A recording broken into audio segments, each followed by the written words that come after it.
Happy Monday, guys, and welcome in here to WagerTalk TV. This is PuckTime for Monday, May the 29th. Happy to be here, guys. I am Andrew McInnis, of course, and have Carmine Bianco with me. And we have a Game 6 featuring the Dallas Stars and Vegas Golden Knights. We were not sure if we will have a show or not today. But the Florida Panthers, Carm, they'll have to wait one more day at least until they find out who their opponent will be. An impressive performance there from the Dallas Stars in Game 5, staying alive there and getting some contributions from guys' names that we usually do not hear, which is always a good thing in the playoffs. But, Carm, there wasn't just hockey. There was soccer. There was baseball. There was all kinds of stuff going on this weekend. So how was your weekend, man? Weekend was good. It was a quiet weekend. It was one of those ones, Andrew, where I sort of disconnected from everything, did a little bit of work on the side, had some friends up for drinks on Friday night, which I'm going to get to in a second. But to your point of Game 5, man, that Game 5 was a good one. That we talked about Dallas not showing any quit, and they didn't show any quit. Again, 34 shots on goal. They peppered Aiden Hill, and they just seem to be getting better. Ottinger is getting better as the playoffs go on, and you got to give them credit. They fell behind 1-0 in that game, and we know they think they were like 1-5 when giving up the first goal in the playoffs. Now 2-5, and both of those the last couple of games against the Vegas Golden Knights, and then they fell behind again, came back, and then of course in that third period, a couple of mistakes by the Knights, and they were made to pay for them. The series could go 7. And I think we might be looking at a Game 7 if Dallas replicates what they did in the last couple of games. So this is a good series. Buckle up, Andrew. We could see some OT tonight as well too. Maybe put some of that pizza money on the thing. But the weekend, man, like I said, a lot of like differing plays. EPL came to a close. I ended up going like 4. I played all 10 games on the EPL card, ranging from 4% all the way down to 2. The 4% is 1 and pushed, push on the 3, and then all the 2s pretty much split out. So it was pretty much of a wash of an EPL weekend, 4, 4, and 2. But a lot of the props for the season came in and cashed, so I was pretty happy about that. Had some friends up. I'm going to tell a quick story. I think you heard it during our production pre-show, but so Friday I go shopping because I have friends coming up. I want to pick up a fruit platter, some charcuterie and stuff like that at the store, and pick up some groceries. And my wife is sending me WhatsApps. Get this, get that. And she says, get some dish soap. So I go like 3 aisles over. I grab the dish soap and I just toss it into the cart. And I keep going up and down the aisles. And I didn't notice that the cap broke off on the dish soap. So I'm leaving a trail of breadcrumbs, but it's Palmolive blue soap. Each and every aisle has this soap. And then you start hearing like people slipping and sliding and falling. I get to the front cash and the lady's like, we need to clean up on aisle 2, 3, 4, 5, 6. They brought out those yellow signs, people with mops. I probably contributed to about 5 or 6 people falling in the aisles, slipping on some soap. Completely accidental. I didn't know it was happening, but I got a little chuckle out of it, which I really shouldn't have. Nobody was seriously hurt, but never send a man to grocery shop. He's going to screw it up somehow. And that's it, Andrew. Just some news for you guys out there. Tomorrow, the final stoppage time show of the season. I'll be revamping it for next year. Puck Time, we have some big news coming. Andrew's going to be calling me after the show to find out what the news is, but we're not going to release it until after the Stanley Cup. And starting next Thursday at 10 a.m., a new show, a CFL show, Canadian Football League starts. Andrew absolutely kills it in Canadian football.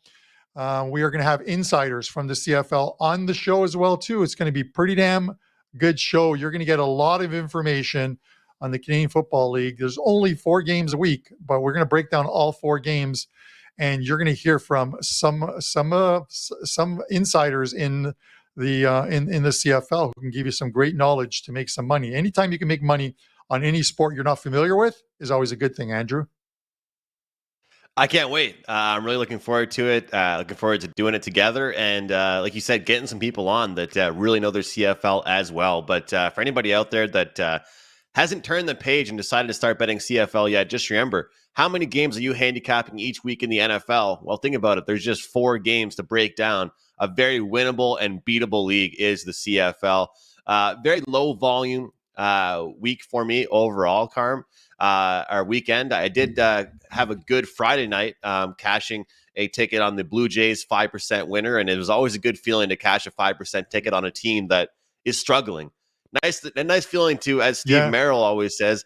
I caught the falling knife. I didn't avoid the falling knife. I caught the falling knife and was able to find a good spot with them. But I'm looking forward to having hockey back tonight. I did cash some tickets with the World Hockey Championships as well. That was a fun tournament to watch. But jumping into tonight's game, looking at things, minus 130 at home for the Dallas Stars, Vegas plus 110. Of course, as we know, the total at 5.5, as it has been all season long or all playoff long with these two teams. The minus 1.5 is plus 200. And as Carmine mentioned, when you look at the shot counts in this series, I've kind of mentioned before about the fact that these series in the NHL seem to be higher scoring as they progress, which is very backwards from what it used to be. But looking at the 34 shots on goal from the Dallas Stars and just finding a way to beat Adin Hill now, finding a way to get the puck by him, whether it's off a rebound, through the 5-hole, through traffic, whatever it might be, it seems like they're finally finding a way to figure things out. I got to mention 2 things, though, as far as players are concerned. Number 1, for the Vegas Golden Knights, Barbashev and Marchessault continue to play extremely well. I know Jack Eichel is the Conn Smythe favorite for the Vegas Golden Knights because all series long and all throughout the playoffs, points, assists, goals, everything, he's been really good. But Barbashev and Marchessault, especially Marchessault, he continues to play at a really high level. But Barbashev gets his 6th goal of the playoffs. Chandler Stevenson, he got his 8th over the weekend. But I have to mention this, Carm, before I throw it to you. Jamie Benn returns to the lineup after just the reckless play he had. We talked about it too much to even go into again, but anybody that's following this series knows what happened. But I'm sure it will be a big boost for them to have their leader, have their captain back. And also, when you make a play like the play he did, you don't need anybody to tell you that you messed up. You know you did. I'm sure he'll be ready and locked in, hoping to make a difference in a good way this time in this game tonight. But what were your overall thoughts on the game over the weekend, Carm? Yeah, it was a good listen. You can look at it that they dug in deep, Andrew, and they won a couple of games, and they get their captain and leader back for Game 6. So they've given him an opportunity to obviously be a part of this tonight. There's no quit in this team.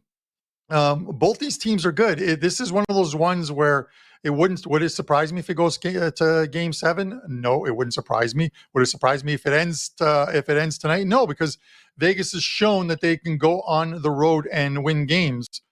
The one, Andrew, the one thing that when I look at this game that kind of worries me is if you're a Vegas Golden Knights fan, is the fact that they've been able to get to Adin Hill the last couple of games. They're getting bodies in front of the net. They're not slashing him, but like I said, they're getting sticks on his pads. They're making it completely uncomfortable for him. And he had it easy the first 3 games in the series. They kept the shots to the outside. He wasn't letting those rebounds out. It was sort of a one and done. And he felt totally comfortable between the pipes. And when a goalie feels like that, you're like, can we beat this guy? They found another way to beat him. They're making him feel uncomfortable. And that's a worrisome thing here.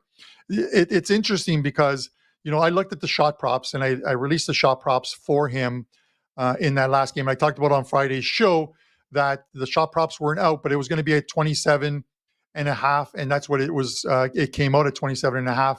Well, now the shot props are 29. The shot saves, the saves prop is at 29.5 for Adin Hill.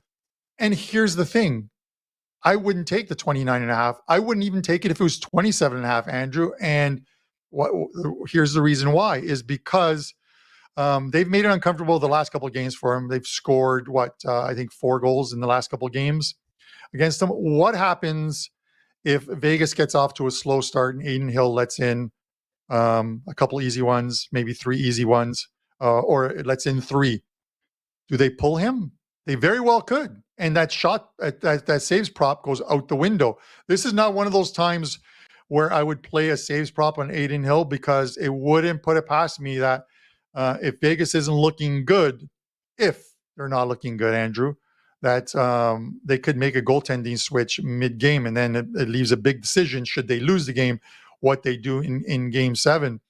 There's something at DK where you can take over goals allowed by Adin Hill.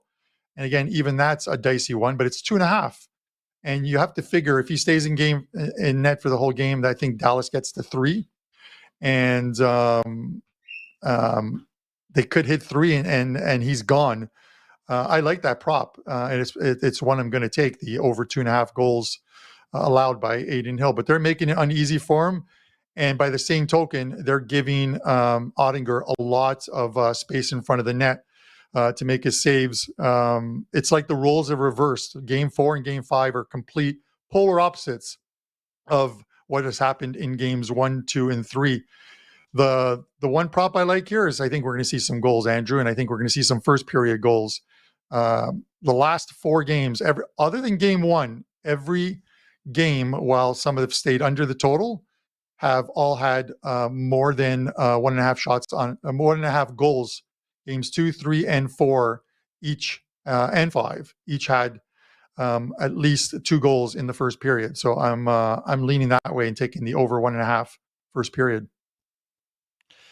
We're sharing the same notes today, Carm. That was pretty much going to be a lot of what I just said there. The goalie prop, the first period over, man.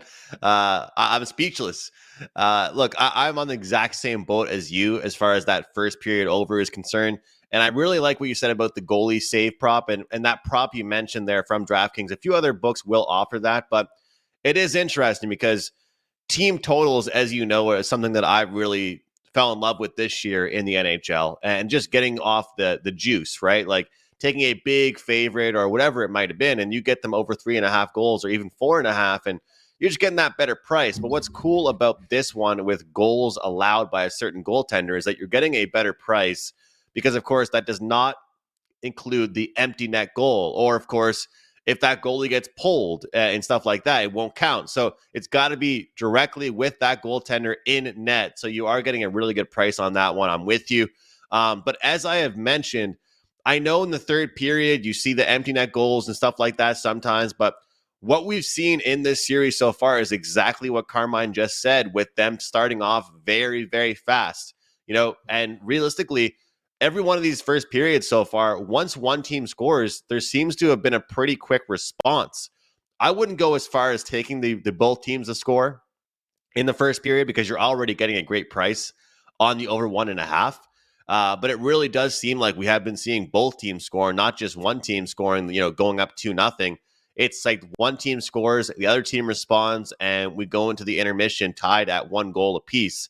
But I do not picture this game being a game of hesitance and cautiousness. I see them coming out full force. Both teams will be eager to get on the board first. And like I mentioned, and you look at the NHL these days, look back to the regular season, how often could you get a minus 120 on a first period over? I mean, some games during the regular season, even during the playoffs in the first 2 rounds, were minus 140, 150, 160. Here we are getting this great price. And as Carr mentioned, the numbers back it up. This play has only lost 1 time so far in this round. So definitely looking at that. All kinds of props to look at. But I got to ask you, Carmen, I don't want to butcher this name, but I think it's Ty Dellandrea. He's the guy that scored 2 goals for Dallas last time out. And those were just his second and third goal of the postseason. A lot of the times in the NHL, you see a guy get his first goal of his career and he scores again the next game or does well. Would a guy like this that nobody's been talking about scores 2 goals in the third period and clutches up like that? Do we look towards something for him again? Shots on goal, or is that just a one-time thing and we'll lay off?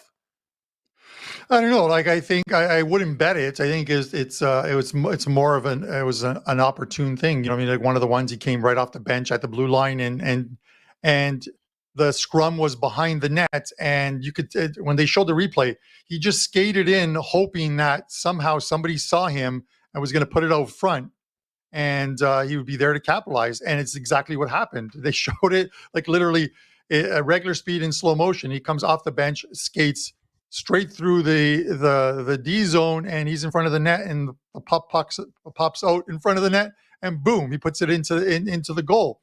Those are the ones. I don't remember how he got the next one, but I wouldn't. Just because he's only got 2 or 3 goals, it's tough to think he can replicate that and get another one. But I wanted to make a point about like the props when we talk about the props, like even like the goalie props. And I mentioned with Adin Hill, and I'm not saying that Adin Hill could and Vegas wins this game, but all I'm saying is when you're taking some of these props, there's always that one caveat of, you know what I mean? Like, let's say he allows just a couple goals in the first period, and it's a big if, and he doesn't look good. They pull him. Well, you're going to lose that over 2.5 goals allowed prop. It's like the NFL. We bet these rushing props, and then the guy goes down with an injury in the first quarter, and he's done for the game. He's been ruled out, and you're like, you got to be kidding me, right? So, and it's happened during the NFL season. It's happened quite a bit. If you're betting any rushing or receiving props, you know you've probably been hit with one of the will not return to the game ones that sort of kills your bet. But it's a calculated risk. All props are at all times. But it's one where just short-term memory, the games, you look at games 4 and games 5, Andrew, and they're making life uncomfortable for him.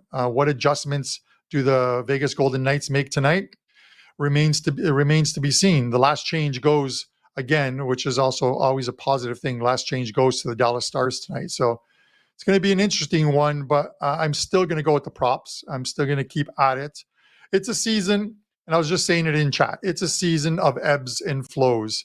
The last 2 years, I've talked about it. I've got off to horrible Octobers and then turned the seasons around. This year, bad October, and then went on an extremely hot run, bad first 3 weeks of January, and went on a great run, and then great first round of the playoffs, and then the second round of the playoffs were terrible. It's ups and downs, but it's the marathon, and I look at the end number at the end of the day, and if I am up quite a bit of units for my clients, that's all that's going to matter. I'm gonna disconnect from the negativity that gets thrown out there. But Andrew, I think we're going to see some goals tonight. And you know, that's the thing that scares me, McInnis, and you know this. We've done some shows where I say, I think there's going to be a lot of goals tonight, and then it's like a 1-0 final. And you're and you'll send me text messages. I remember you sent me a text message during this season. I said, I think it was Colorado or something was going to New Jersey. I'm like, there is no way this game is going to finish 1-0, and didn't it finish 1-0? Yeah, I believe. Yeah. So listen, sometimes we stick the foot into the mouth. I've done it on numerous occasions, but I'll admit it is the people that hide their head in the sand that you should be talking about. I'll always admit when I have bad takes, and I have bad takes, but I also have some good takes. So hey, you've had a pretty good season. You've had a pretty good season, Carl, that's for sure. Dan's going to put the old man yelling at the cloud image up on the screen pretty soon. I want to mention something I found. I found this so weird. So Phil Kessel's been up in the press box. He's not injured. He's been up in the press box as a healthy scratch for the Vegas Golden Knights. There it is. There it is for him. There it is for Carmine. You got to love the editing. You got to love the Photoshop there. But Phil Kessel is listed as plus 390 to score a goal. And the guy I just mentioned, Dellandrea, he's plus 390 as well. But he's actually in the lineup. how does it make sense that his odds in the press box to score a goal are the same as this guy that's actually going to be in the lineup? I get it. Maybe they're thinking, hey, we got to set this price here in case Phil goes in the game, and they put him in the lineup. But I find that super funny that, like, William Carrier is plus 450, but he's actually in the lineup. So there's better odds for Phil Kessel to score a goal tonight from the press box than there actually is for William Carrier on the ice to score a goal. So, I thought that was kind of funny. Yeah. So let me ask you this, because this is in relation to games 4 and games 5. So we saw what a monster game Jason Robertson had in game 4. The guy scores a couple of goals. He had 11, I think it was 11 or 12 shots on goal. Then goes to Vegas, and he had a couple shots early. I think he had 2 shots at the end of the first. So the over 3.5 was looking good. He got a third, but he never got that fourth one. Now he's back home. Now, you know that Vegas, with that last change, was able to match up lines a little bit better and maybe get a better line on against Jason Robertson. Now he's back home. They get that last change. Would you look at the Robertson over 3.5 shots prop now because of that last change and being able to, the Stars being able to match lines a lot better? I think I would. I think, like I said, I've been wrong a lot about the home ice advantage in the playoffs. Brian pointed out how great road teams have been, but when you look at these two teams and the way they're built, I agree with you that home ice advantage, getting that last change is really important. So, especially for a player like that, that's just such a shoot first player, he needs some little bit of open ice to be able to shoot the puck. I think Rupe Hintz had something like 6 or 7 shots last time out, but the problem with him, just looking at the updated number, they didn't move him to 3.5. They have him at 2.5, but it's something like 165 or 170. Yeah. So it's a little bit pricey there on him. But I will say that this game tonight, I think, will be a battle between the top players. I'm always someone that talks about depth and how important that is, but in this game, I think your big guys have to show up. And like I said, Jamie Benn, after that awful penalty he takes and gets suspended, he's going to have to be huge tonight. But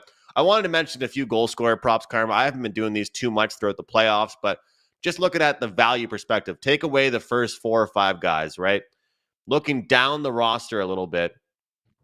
I mean, Ivan Barbashev is plus 320 to score a goal for the Vegas Golden Knights tonight. He has 6 goals on the playoffs. He's had a great series. He's had multiple shots on goal every game of this series. And I think that his line really isn't being followed as closely. And then a guy that everybody knows that I've been following really closely for the Dallas Stars is Wyatt Johnston. And you look at his number, and it's unbelievable as well at plus 275. So those are 2 players that I like to score goals tonight. And if you want to look at some guys a little bit more towards the favorites, it's hard to argue a guy like Joe Pavelski at plus 165 that seems to always score big goals. I believe he is now the leader in playoff goals over the last 10 years. It's unbelievable what he's done, and a lot of his goals have actually been game-winning goals. So plus 165, I'll have my eyes on him. But anything else you wanted to add, Carm? Yeah, and before you actually segued into that one, I didn't know you were going into that one. I was going to ask you this question. So, and this is looking at the sort of the top of the scoring prices, because everything is plus money. So that's always the good thing. It's not like you're betting McDavid minus 120. But if you take the sort of the narrative or the thought process that the Dallas Stars could win tonight's game and might win tonight's game and do win tonight's game, they're going to get goals from their top guys, and you're getting plus money on them. Would you look at maybe just keying in on 2 guys and saying, well, at least one of these 2 guys is going to score, and if they both score, I cash on both and make money, but I can't lose any money. So let's say you took Jason Robertson plus 150 and you take Rupe Hintz plus 170. Would you do that? At the very least, if one of the 2 guys scores, you've made a profit on the bet. If they both score, then you cash a couple of good tickets. Would you look at it that way, or am I being too much of a square with that thought process? Usually I don't do that. Don't worry about insulting me. I'm good with being called a square. No, I don't think that would be at all. I mean, usually I don't do that, but like I said a few moments ago, I think this is the game of the big players. I really do. I think that the goals we see tonight, and I could be dead wrong. We could see a couple third line goals. We could, but I think that in a situation like this, we talked about it a lot in the earlier rounds with the Oilers and the Maple Leafs, right? If they're big players, like look at Draisaitl. Draisaitl had an unbelievable first 2 rounds, and when they needed him most, he wasn't there anymore. And some of those key guys, look at the Maple Leafs. Tavares, he went away. Matthews went away. You need your big players to be here in elimination games. They had a guy in the third period scored 2 back-to-back goals, second and third of the entire playoffs. Somebody that I don't think a lot of people are even familiar with. It's time for those guys, like you said, with Hintz and Robertson, to get back and say, hey, this is my team. But not even just goal scoring wise, I think as far as a two-way game goes, they're going to really rely on their leaders like Ben and Pavelski to make a difference and make an impact in this game in that perspective. But I wouldn't say that's square at all, because you're pretty much saying that if they're going to be successful, one of these guys is putting the puck in the net. So I can't blame you for that one at all. I actually wanted to take Roope Hintz shots on goal, but I just got way too priced out, Carm. But I've got 2 picks that I like that we're going to mention, and want to start things off with the charity challenge picks. Let's do it. So I'll go first, and the charity challenge one is the one that I mentioned at the top with regards to Adin Hill. I don't want to take the saves prop. It's at 29.5, and it just I keep thinking along the same lines of he hasn't looked comfortable in games 4 and 5, and there's the worry that if and only if he struggles early in this game, or they make him look bad, he could get pulled. Even with that, this prop is a dicey one, but I'm going to take the over goals allowed at 2.5 minus 130. We can get there. If you look at the Dallas Stars over 2.5 goals prop is at minus 170, and this is at minus 130. So if Hill's in there for the whole game, you're getting a much better price on that 2.5 regardless. But let's give it a shot. Let's take over 2.5 goals allowed minus 130 for Adin Hill. And I'll throw it to you, Andrew, for yours. I'm going to go with a defenseman prop here from the Vegas Golden Knights, a guy that has made a big impact on them throughout the entire playoffs, Alex Pietrangelo. He's not just a defensive defenseman. He's also an offensive guy. He's always firing pucks from the point. He had 4 shots on goal in the last game. I'm not trying to be the type of guy that just remembers what he saw last, but I do believe that getting some help from your defenseman, getting some help from, not just from the point, but him jumping up into the rush and getting some shots on goal that way will really help the Vegas Golden Knights. So I can see him at over 2.5 shots on goal tonight. The price we're getting is plus 150. And with these charity challenge plays, I've been really trying to keep it plus money, try and cash some plus money tickets. And if I don't cash it, we're just using 1 unit, and we're not losing any more than that. So that's what I'm going to rock with. Alex Pietrangelo from the Vegas Golden Knights to go over 2.5 shots on goal tonight at plus 150. So let's go 2-0 on those. Let's keep building the bankroll, and we'll get into the Stanley Cup Finals on a good note. And maybe we'll tweet out some live bets and stuff like that from the PuckTime Twitter account during the Cup Finals that will go towards the charity challenge as well. But Carmine, it is $9 Monday at WagerTalk.com. That means that every play package available is listed for only $9. And of course, as you know, and everybody out there should know, the plays do not have to be going off today. It could be a play for tomorrow, Wednesday, Thursday. And it's actually a good thing to mention as far as you talked about the CFL, because a lot of times during the CFL season, I'll post some opening lines. I'll post some opening wagers, or I might just post a package saying, buy this for $9, and tomorrow, the next day, I'll start plugging in some CFL plays. So $9 Monday is really important. And if you guys are interested in grabbing a package, all access, just $9 for today. But Carm, I'll start things off. I've just got one best bet in the MLB going, one play in the NHL, but you guys are kind of hearing a lot of what I like in the NHL so far. You talked about it already. I talked about it. The first period overs have been a cash cow in this series. All games but one have gone over in the first period. We saw another early goal last game and then a quick response from the Dallas Stars. And you're getting a really good price on it, which is really important to me. So a big first period. And then if the game slows down, it does not affect me whatsoever. I'll take the first period over 1.5 as my best bet here on the show. And again, I do have a best bet going in baseball, as baseball is certainly picking up for me. And you can grab that for just $9 at WagerTalk. Carm, what's going on for you tonight? All right, Andrew, kudos first of all, on taking the Blue Jays on Friday night. I'm like, are you crazy when you told me that? But you caught a falling knife, so I'm going to give you credit. That's a nice 5% play to cash on that one. 3 plays up right now in the NHL. They're up a prop version type of plays. You can get them for $9. A couple of baseball plays that will be up after the show as well too. And of course, even better than $9 Mondays, the Champions League final. I do it every year. I've done it since 2018. I do a customer appreciation for everyone who's followed along in soccer.